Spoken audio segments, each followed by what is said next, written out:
ការវិលត្រឡប់មកវិញរបស់ BTS រកចំណូលចូលកូរ៉េ$70,000 លានខណៈខ្ល้ายជា BTS Nomic ផ្លាស់ប្ដូរសេដ្ឋកិច្ចពិភពលោក Pocari Sweat ភេសជ្ជៈអ៊ីយ៉ុងបំពេញចិត្តទឹកបានល្អជាងគេរបស់ប្រទេសជប៉ុន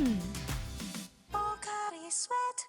ការវិលត្រឡប់មកវិញជាមួយនឹងអាល់ប៊ុម Arirang 2026 របស់ក្រុមចម្រៀង BTS ត្រូវបានអ្នកជំនាញសេដ្ឋកិច្ចកូរ៉េខាងត្បូងព្យាករណ៍ថានឹងបង្កើតបានជា BTS Nomic ឬអំណាចសេដ្ឋកិច្ច BTS ដែលនឹងមានឥទ្ធិពលយ៉ាងខ្លាំងទៅលើវិស័យទេសចរណ៍ការលក់រាយនិងឧស្សាហកម្មតន្ត្រីនៅទូទាំងពិភពលោកយោងទៅតាម Seoul Economy Daily ការសម្ដែងចំនួន82លើកនៅ34ទីក្រុងជុំវិញពិភពលោកត្រូវបានគេរំពឹងថាអាចនឹងរកបានប្រាក់ចំណូលប្រហែល100 trillion won ឬ$70,000 លានអាមេរិកដែលជាកម្លាំងចលករដ៏ខ្លាំងក្លាដែលត្រូវបានគេប្រៀបដូចជាការដាស់សេដ្ឋកិច្ចពិភពលោកឲ្យរស់ឡើងវិញស្ទើរគ្រប់វិស័យមិនត្រឹមតែប៉ុណ្ណេះការវិលត្រឡប់មកជួបអ្នកគាំទ្រនៅជុំវិញពិភពលោករបស់បរិយាទាំង7នាក់នេះក៏មានឥទ្ធិពលខ្លាំងមិនធម្មតានៅក្រៅស្រុកផងដែររួមមាន 1. ផ្លាស់ប្ដូរសេដ្ឋកិច្ចម្ចាស់ផ្ទះផ្អែកទៅតាមសារព័ត៌មានធំៗការធ្វើដំណើរតន្ត្រីទេសចរនៅទីក្រុងទាំង34ដែលជាម្ចាស់ផ្ទះនៃការប្រគំតន្ត្រីខាងមុខនេះប្រៀបដូចជាការរៀបចំរចនាសម្ព័ន្ធនៃសេដ្ឋកិច្ចឡើងវិញដែលធ្វើឲ្យមានការកើនឡើងនៅតម្រូវការសេវាកម្មជាច្រើនដូចជាការស្នាក់នៅការដឹកជញ្ជូននិងម្ហូបអាហារភ្លាមៗយោងតាម The Guardian ត្រឹមការសម្ដែងពីកម្មវិធីនៅទីក្រុងឡុងក៏អាចធ្វើឲ្យសេដ្ឋកិច្ចក្នុងស្រុកកើនឡើងរហូតដល់$100 លានដែលតួលេខនេះខ្ពស់ជាងព្រឹត្តិការណ៍កីឡាធំ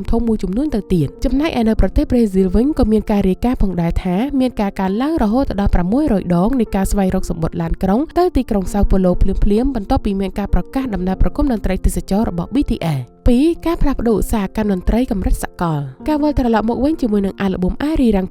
2026ត្រូវបានគេមើលឃើញថាជាកម្លាំងស្ថិរភាពសម្រាប់ឧស្សាហកម្មតន្ត្រីដែលមានភាពប្រែប្រួលច្រើនអំឡុងពេលអវត្តមាន BTS ការត្រៀមខ្លួនរបស់ Spotify និងវេទិកាតន្ត្រីផ្សេងៗបានបង្ហាញថាពួកគេនៅតែជា King ដែលអាចទាញយកការចូលស្ដាប់ឬ stream បានរាប់ពាន់លានដងក្នុងរយៈពេលដ៏ខ្លីយោងទៅតាមការកត់ត្រានៅក្នុងឧស្សាហកម្មតន្ត្រី BTS គឺជាក្រុមដំបូងគេបង្អស់ដែលទទួលបានការ stream លើសពី37,000 លានដងនៅលើ Spotifyហើយការវិលត្រឡប់មកវិញរបស់ពួកគេត្រូវបានរំពឹងថានឹងមានការកើនឡើងនៅស្តង់ដារ Global Chart ផងដែរលើសពីនេះភាពជោគជ័យនៃដំណើរប្រគំតន្ត្រីទេសចរលើកនេះបានបញ្ជាក់ថាភាសាមិនមែនជាឧបសគ្គសម្រាប់ពាណិជ្ជកម្មសកលនោះឡើយដែលជំរុញឲ្យស្លាកសញ្ញាតន្ត្រីធំៗងាកមកវិនិយោគនៅលើសិល្បករអាស៊ីកាន់តែច្រើន 3. ការជំរុញយុទ្ធសាស្ត្រ Digitalការផ្សាយផ្ទាល់ពីខ្វាំងវ៉ាមុនតាមរយៈ Netflix គឺជាចំណុចរបត់ថ្មីសន្លាងមួយសម្រាប់ឧស្សាហកម្មតន្ត្រីវាមិនត្រឹមតែជាការបង្ហាញសមត្ថភាពកម្រិតពិភពលោកឲ្យកាន់តែទូលាយដែលអាចធ្វើឲ្យ ARMY ជុំវិញពិភពលោករីករាយបានគ្រប់ទីកន្លែងតែប៉ុណ្ណោះនោះទេប៉ុន្តែគឺជាការលក់ Experience as a Service ដែលអនុញ្ញាតឲ្យអ្នកគាំទ្រជុំវិញពិភពលោកចំណាយទៅលើទំនិញ Digital និងសម្ភារៈផ្សេងទៀតដូចជា ARMY Bomb 4.0 ជាដើម 4. ការសាយភាយនៃវប្បធម៌កូរ៉េការវិលត្រឡប់មកវិញរបស់ BTS បានជះឥទ្ធិពលលើសពីវិស័យតន្ត្រីដែលពួកគេនឹងនាំយកវប្បធម៌កូរ៉េរួមមានចំណីអាហារការស្លៀកពាក់ភាសានិងអត្តសញ្ញាណកូរ៉េផ្សេងទៀតទៅកាន់គ្រប់ទីកន្លែងនៅលើពិភពលោកជាក់ស្ដែងនៅពេលដែល BTS បង្ហាញខ្លួនការលក់គ្រឿងសម្អាងនិងម្ហូបអាហារកូរ៉េត្រូវបានគេប៉ាន់ស្មានថាអាចនឹងកើនឡើង